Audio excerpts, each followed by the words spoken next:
Hi everyone, ಬರೀ ಚಪಾತಿ ತಿಂದು ಬೇಜಾರಾದಾಗ ಈ ರೀತಿ ಮೆಂತ್ಯ ಸೊಪ್ಪಿನ ಪರೋಟ ಮಾಡ್ಕೊಳ್ಳಿ. ತುಂಬಾ ರುಚಿಯಾಗಿರುತ್ತೆ. ಆರೋಗ್ಯ ಮೇಲೂ ಕೂಡ ಸಾಫ್ಟಾಗೇ ಇರುತ್ತೆ. ಮೊದಲಿಗೆ ಒಂದು ಜಾರ್ನಲ್ಲಿ ಹಸಿಮೆಣಸು, ಶುಂಠಿ, ಜೀರಿಗೆನ ಹಾಕಿ ಗ್ರೈಂಡ್ ಮಾಡಿ.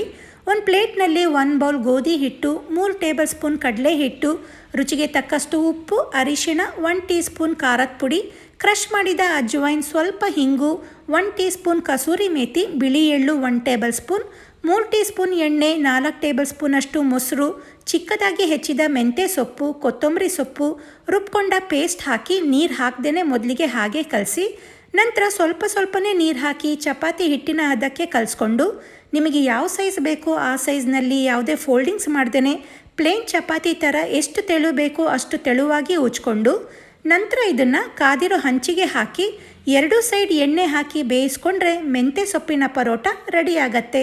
ನೆಂಚ್ಕೊಳ್ಳೋಕ್ಕೆ ಬರೀ ಮೊಸರಿದ್ರೂ ಸಾಕು.